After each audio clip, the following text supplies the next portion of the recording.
Welcome back to the TV show, everybody. I am Brian Lee Durfee, author of The Forgetting Moon and The Blackest Heart, both books published by Simon & Schuster's Saga Press. Today I'm going to be reviewing The Children of Huron, I don't know, by Christopher Tolkien. No, that's not who wrote it. J.R.R. Tolkien wrote it. Christopher Tolkien edited the thing. There we go. It's a Tolkien novel put together by his son Christopher. Now, this is one of, everybody knows about The Hobbit. Everybody knows about Lord of the Rings. Most people know about the Silmarillion. Now, some people know that Tolkien wrote 3 other sort of novel-length stories in the Lord of the Rings universe, and that starts with I'm trying to get that so my plastic cover doesn't glare over all of it. Maybe if I close the door over here. See, we do things on the, well, that didn't make it any better at all. The Children of Huron is one of those books. Wherein and Luthien is another one. And the third one is The Fall of Gondolin. So we will be reading and reviewing all of these on the channel at some point. Each one of them, let's talk about the covers first, because I love cover art and graphic design. And this has got, all 3 of these books have great covers done by Alan Lee, the master Tolkien illustrator, the guy that did all the art design for the Peter Jackson Lord of the Rings movies. And not only that, but each book has several dozen illustrations, both color and black and white, throughout the text.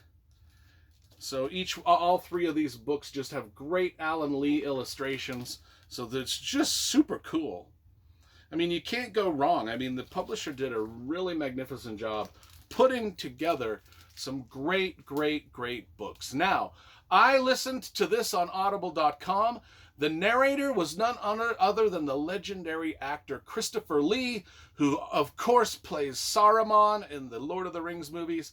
And it was an absolute joy to hear this book read by Christopher Lee, hearing the way that the words are pronounced and all the Elvish languages and the everything that goes along with Tolkien. Christopher Lee just added such an element of epic grandeur to the story in itself and your enjoyment of it. It's just absolutely cool.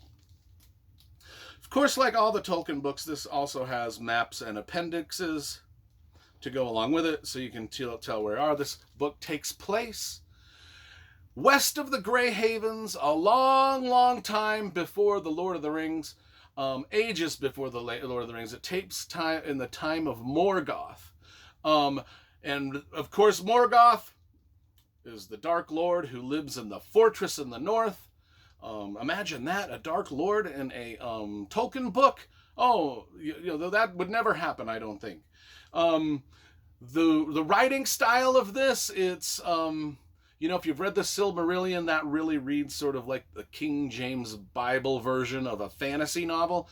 This is a little more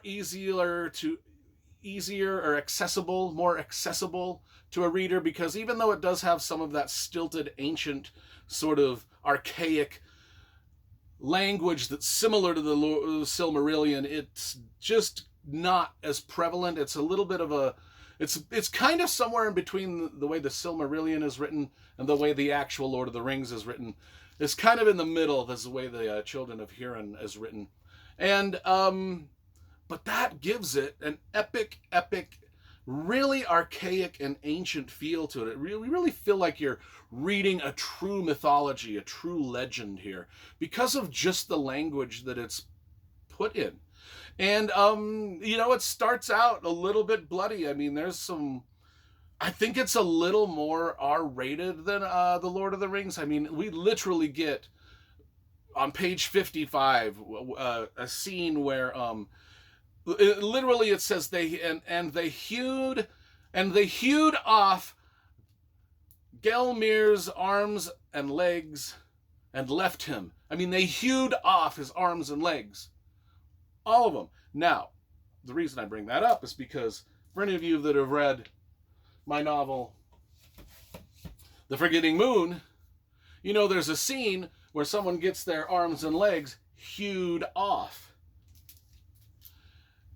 I didn't steal that from this book because I just barely read this book. I had no idea it was in it. I actually stole that from old Viking Norse legends where the Vikings would invade England and they would take the most prominent alpha male out of the village that they just invaded, and they would hew off his arms and legs and stick him in a box just to show, hey, we're more badasses than you're badass. I mean, we out badassed your badass. Look at him. He's got no arms and legs and he's sitting in a box crying about it. That's what the Vikings did, and I think that probably Tolkien pulled some of his mythologies from ancient, just our own Earth, which is violent. Anyway, the story is about Turin. He's our main character. We get to meet him about a third of the way into the book because we get a lot of history of his forebears and Turin, and then his sister. I don't know even how to pronounce this, even though I listened to Christopher Lee pronounce it over and over. I think it's Nienor. Nienor, Nienor, it's his sister. And then there's the bad guys like Anglebad and Morgoth, and the bad guys are at war against the secret cities of the elves. It's just kind of cool. It's epic, epic, epic.